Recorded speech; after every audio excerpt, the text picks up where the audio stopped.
Wow, is all I have to say. This is fantastic. And I just want to know, are you the kind of guy who wakes up in the middle of the night after either a dream or a nightmare and writes it down? No.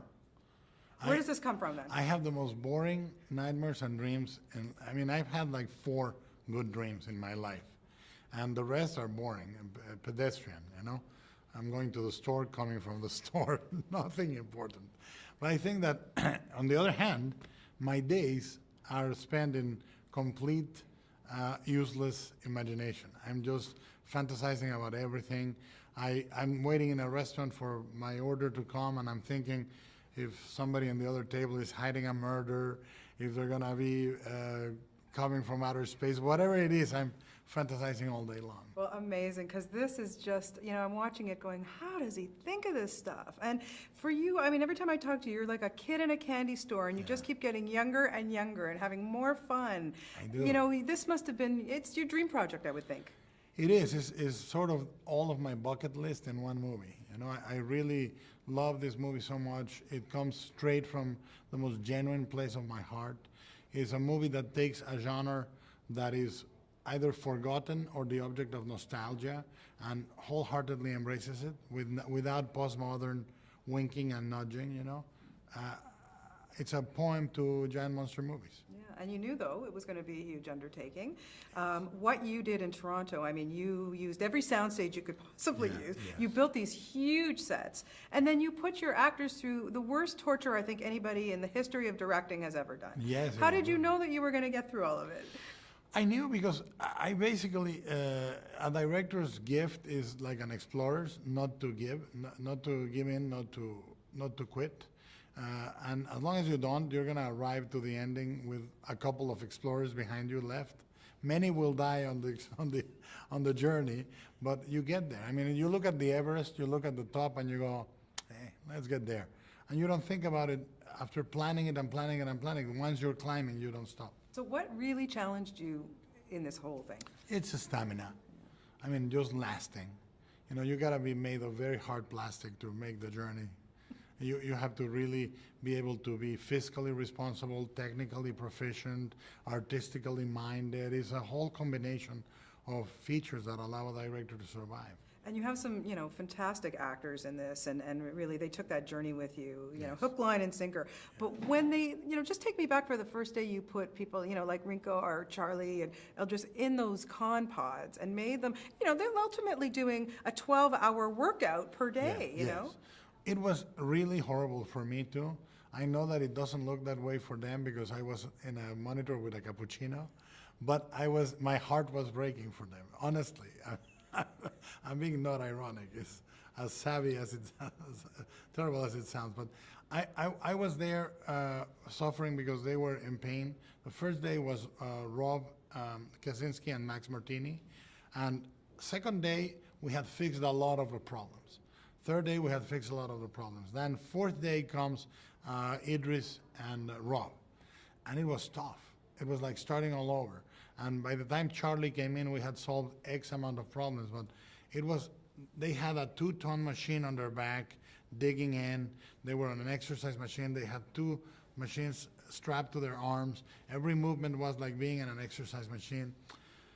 And then I started throwing water and fire and smoke and steam at them and sparks. Poor people. I like them, but. Oh, wow. You know what? I think at the end of the day, they were all happy that they did it. No, and I did it with love. Yeah. And they love working with you. What is your secret? How do you keep such happy sets, especially under such strain? I care, and I think that I did about 12, 13 movies as part of a crew before directing.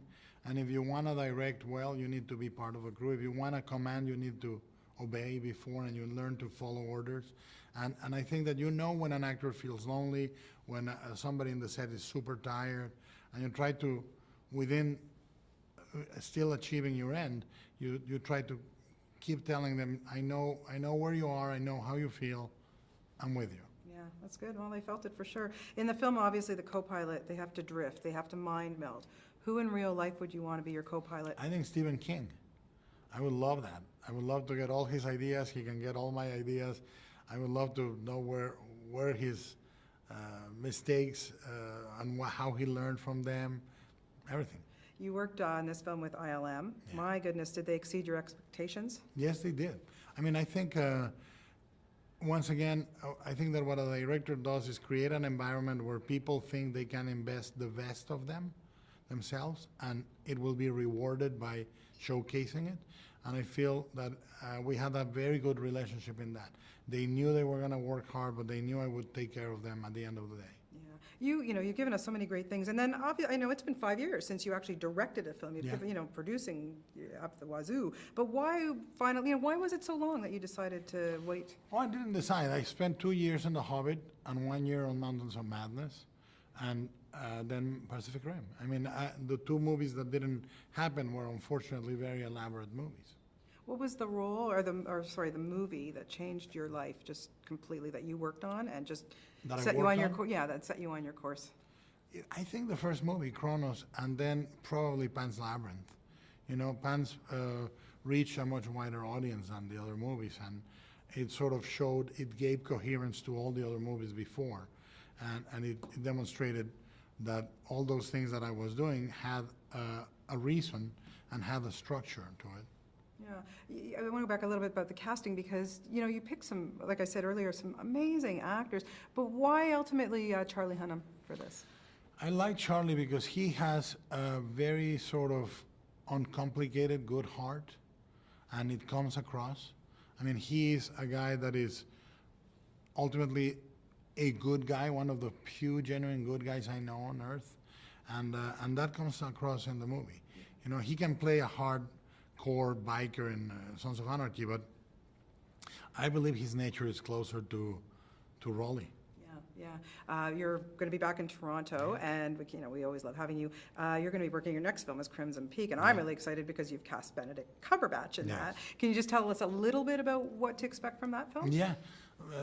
Crimson Peak is a really, at the same time, a very traditional Gothic romance with ghosts and all that, and a creaky house and all that.